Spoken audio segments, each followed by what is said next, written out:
Alright guys, Assalamualaikum. Welcome back to the channel. Prohans is back. Baik, untuk international break ni aku rasa nak discuss pasal kelab-kelab tertentu pula. Tapi untuk hari ni kan, aku rasa kita nak borak pasal calon Premier League champion kita untuk season ni, Arsenal.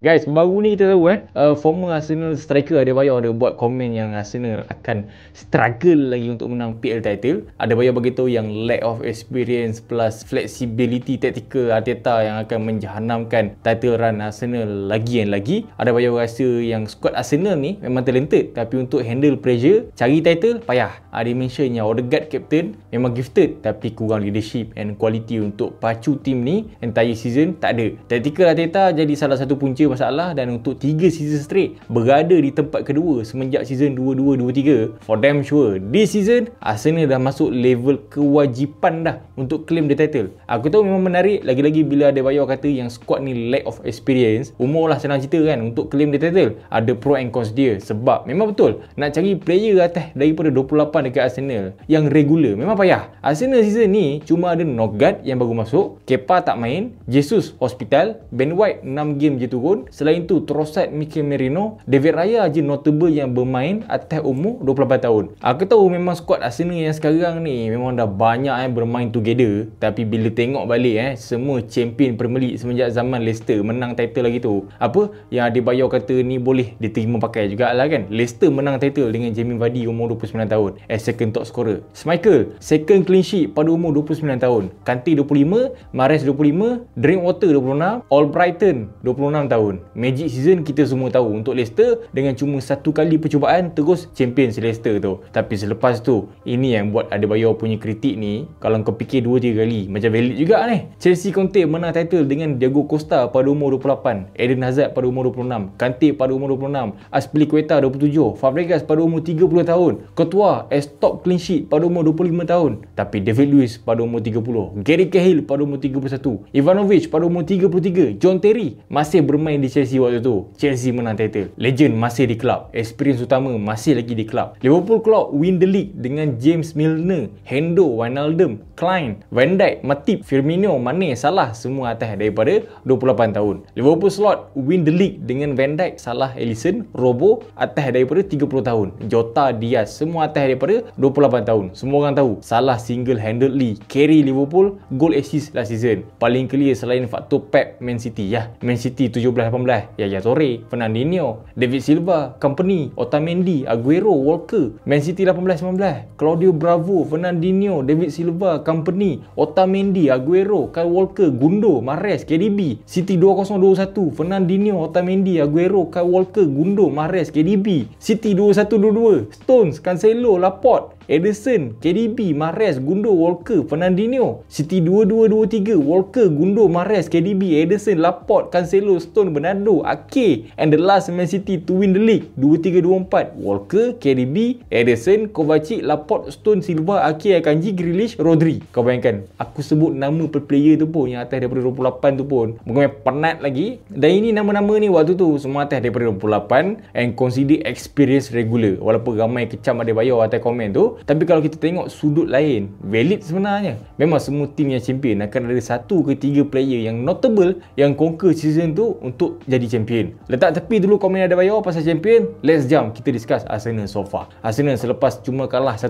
game sahaja entire season baru ni, dan selepas 3 kali hat-trick second place dalam setiap season Premier League, season ni ternyata of course now or never lah untuk Mikel Arteta. Dan Arsenal mengharapkan title pertama kan semenjak tahun 2004, lebih kurang 21 tahun lepas tanpa Premier League title. Bukan main lama lagi. Lebih-lebih lagi selepas Arsenal dah spend 293 million sama baru ni, spend 109 million season lepas, dan spend 235 million 3 season lepas. By right, under Arteta ni saja kalau kau nak tahu Arsenal dah spend berapa? 1 bilion lagi dia. Mak Datuk 35 player dengan fee total 1 bilion bersamaan dengan 290 million harga untuk seorang player. Tapi di season solely, walaupun ada kritikan untuk Arteta memandangkan sikap tak nak ambil risiko dia, especially bila kalah kalah pada Liverpool, draw dan nasib baik comeback last minute lawan Man City dan tak dilupa. Baru je berapa hari lepas kena leading dengan Sunderland dan kena basikal last minute lawan Sunderland. Arsenal terus drop lagi 2 poin baru ni dan so far beza 4 poin je dengan Man City. Untuk aku beza 4 poin dengan Man City dengan Haaland yang tengah menggila tu is heavy scary lah kan. Beza 6 poin je dengan Chelsea kat bawah tu,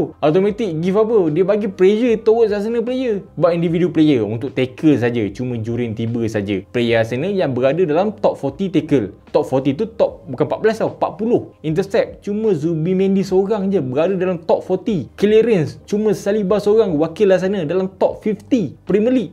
Yang buat clearance dalam top 40 player yang buat blocking, Gabriel seorang wakil Arsenal. Dan paling banyak create untuk Arsenal cuma Saka dengan Declan Rice dan David Raya, walaupun rekod the best clean sheet dalam liga, tapi individual performance David Raya masih lagi berada dekat mana? Di tangga ke-16, jauh daripada Vicario, Nick Pope, Pickford, Dubravka, Kelleher. Daripada segi performance goal scoring daripada player, Gyökeres double jauh kena tinggal dengan striker Brentford Isidore. Gyökeres jauh ketinggalan 10 gol daripada Erling Haaland. Barrett jangan cerita Mbeumo. Welbeck sekarang third top scorer liga. Welbeck compare tu mana-mana top scorer. Welbeck punya conversion paling tinggi menunjang tu tak season ni. Bila cakap pasal concede goal paling sikit, bagi aku memang totally teamwork punya effort lah kan dekat belakang. Dan bila cakap pasal goal scoring pun, selain apa spam corner, Arsenal kalau nak menang title kena improve banyak lagi box score ni rasanya kan. Pasal open play goal tu sikit dia benar. Takkan satu season straight nak harapkan corner merchant je. Tak lagat. Dan bila nak compare first break dengan third break sekarang ni, Arsenal ada improve but open play SG. First international break almost bottom 3, sekarang dah masuk third international break. Arsenal improve open play SG, naik ke rank keempat dalam liga, tapi tetap tak jauh beza dengan Chelsea, Crystal Palace dengan MU. Dan nada department so far memang Arsenal betul-betul cemerlang di belakang dengan cuma concede 5 gol saja dalam liga, concede kosong dalam Kerbau dan concede kosong dalam UCL. Selain kecemerlangan Arsenal tang corner, habis di spamnya corner gol tiap-tiap minggu, dalam UCL corner, dalam liga pun corner. Atletico pun sampai tahap kena corner dia buatnya. Itu belum aku buka cerita Arsenal tutup bekalan air panas. Semata-mata nak bagi player Atletico tu mandi tak ada water heater sampai kalah member. Punya kelakar taktik tapi function pula tu kan.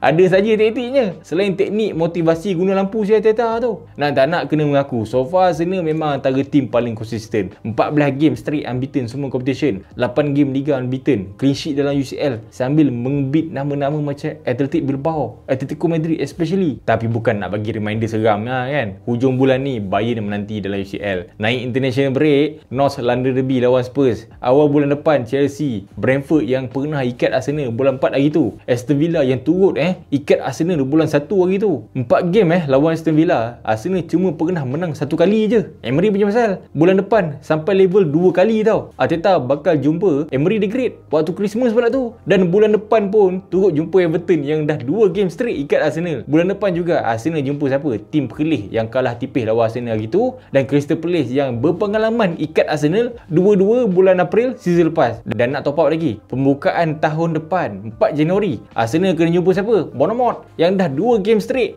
beat Arsenal. Dan kalau kau nak tahu berita baik selepas saja Bournemouth, Arsenal jumpa siapa? Jumpa Liverpool pula tu. Kali terakhir match ni dimainkan dekat Emirates lawan Liverpool, end up draw 2-2. Bulan 1 tahun depan juga Arsenal kena main dengan Inter dalam UCL. Selepas Inter terus MU. Cantik. Adakah sumpahan Christmas bakal berlanjutan macam biasa? Kita tunggu. Sebab macam aku cakap tadi lah, based on opponent semua ni naik international break ni yang Arsenal bakal jumpa, semua tu baru ni saja ada rekod yang pernah mengguris Arsenal dalam game yang sebelum. Dan of course injury lah. Ramai sangat player yang out of the game disebabkan injured. Martinelli injured sampai hujung bulan ni, Madueke injured sampai hujung bulan ni, Gyökeres pun injured sampai hujung bulan ni. Paling teruk abadi, Gabriel Jesus tak turun 1 game pun season ni, dapat gaji tiap minggu dan sakit secara konsisten. Terima kasih kepada Pep dan kes number 9.